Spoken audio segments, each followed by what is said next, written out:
Shalom, ketemu lagi kita di dalam acara renungan firman Tuhan GPD Soka Lembah Hijau. Sebelum kita melanjutkan renungan firman Tuhan kita, mari kita satu dalam doa. Tuhan Yesus Bapa kami yang baik, oleh karena belas kasihan-Mu lah, kasih karunia-Mu, anugerah-Mu, kami boleh ada pada saat sekarang ini untuk sama-sama, oh Tuhan, merenungkan firman-Mu Tuhan. Roh Kudus-Mu menolong, Roh Kudus-Mu memberikan hikmat untuk kami boleh dapat, oh Tuhan, sama-sama belajar tentang kebenaran firman-Mu dan sama-sama mengungkapkan kebenaran firman-Mu. Dan Roh Kudus membuat kami mengerti, memahami, dan kami menjadi pelaku-pelaku firman-Mu. Kami semakin taat, setia, dan punya iman sungguh-sungguh percaya kepadamu. Terpujilah Engkau kekal selama-lamanya.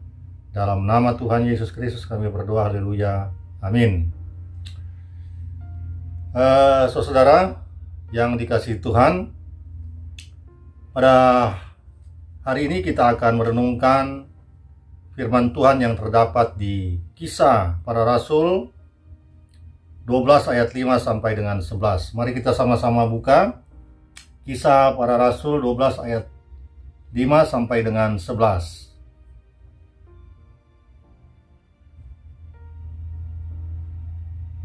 Kisah Para Rasul pasal 12 ayat 5 sampai dengan 11.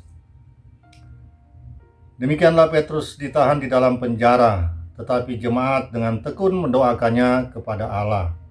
Pada malam sebelum Herodes hendak menghadapkannya kepada orang banyak, Petrus tidur di antara dua orang prajurit terbelenggu dengan dua rantai. Selain itu, prajurit pengawal sedang berkawal di muka pintu. Tiba-tiba berdirilah seorang malaikat Tuhan dekat Petrus dan cahaya bersinar dalam ruang itu.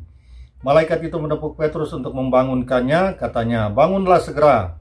Maka gugurlah rantai itu dari tangan Petrus. Lalu kata malaikat itu kepadanya, "Ikatlah pinggangmu dan kenakanlah sepatumu." Ia pun berbuat demikian. Lalu malaikat itu berkata kepadanya, "Kenakanlah jubahmu dan ikutlah aku." Lalu ia mengikuti malaikat itu keluar, dan ia tidak tahu bahwa apa yang dilakukan malaikat itu sungguh-sungguh terjadi. Sangkanya ia melihat suatu penglihatan. Setelah mereka melalui tempat kawal pertama dan tempat kawal kedua, sampailah mereka ke pintu gerbang besi yang menuju ke kota. Pintu itu terbuka dengan sendirinya bagi mereka. Sesudah tiba di luar, mereka berjalan sampai ke ujung jalan, dan tiba-tiba malaikat itu meninggalkan dia. Dan setelah sadarkan dirinya, Petrus berkata, "Sekarang tahulah aku benar-benar bahwa Tuhan telah menyuruh malaikatnya dan menyelamatkan aku dari tangan Herodes dan dari segala sesuatu yang diharapkan orang Yahudi." Firman Tuhan malam hari ini kita beri judul Kuasa Doa dalam Kebersamaan.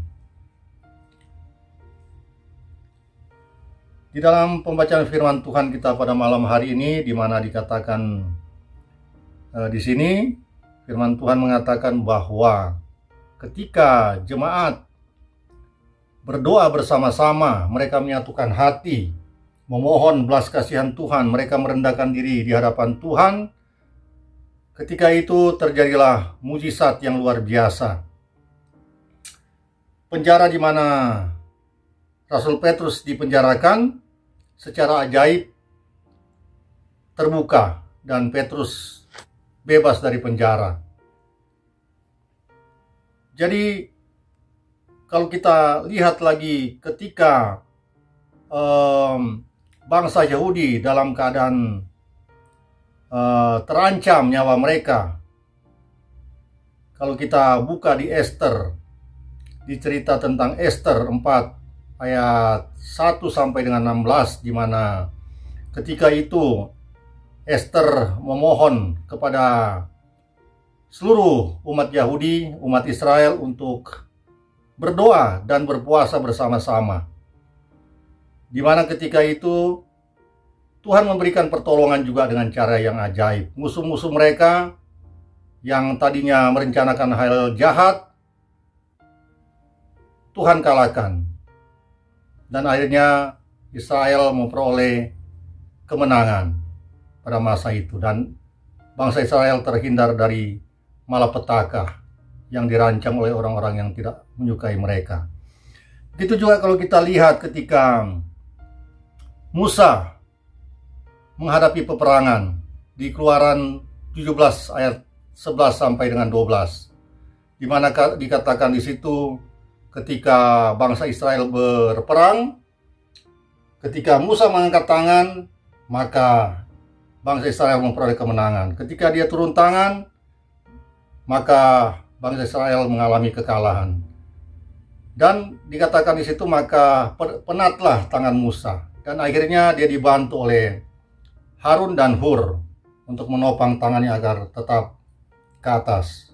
Dan ketika mereka bersama-sama menyatukan hati juga, maka ada kemenangan saat itu. Begitu juga kalau kita kembali kepada pembacaan firman Tuhan di Kisah Para Rasul 12 ayat 5. Di situ dikatakan ketika jemaat-jemaat dengan tekun mendoakan, Petrus memohon belas kasihan daripada Tuhan, seketika itu juga kuasa Tuhan terjadi.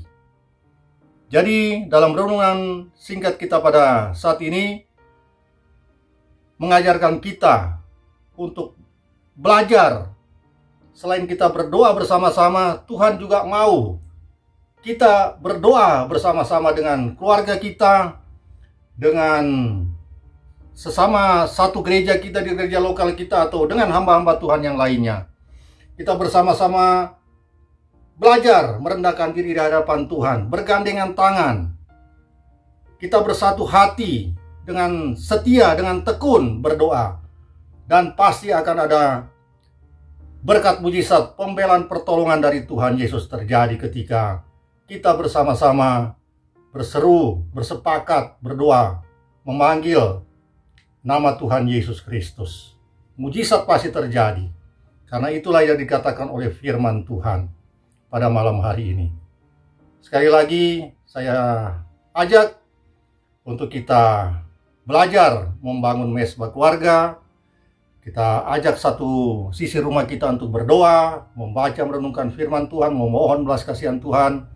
Kita juga belajar bersama-sama untuk tekun menerima ajakan dari hamba-hamba Tuhan di gereja lokal untuk bersama-sama bersatu dalam doa. Juga di tempat-tempat yang lain. Kalau ada yang mengajak kita untuk berdoa, mari kita dengan penuh semangat, dengan tekun kita berdoa kepada Tuhan. Selain mendoakan untuk diri sendiri, kita doakan untuk keluarga kita juga. Kita doakan untuk orang-orang lainnya.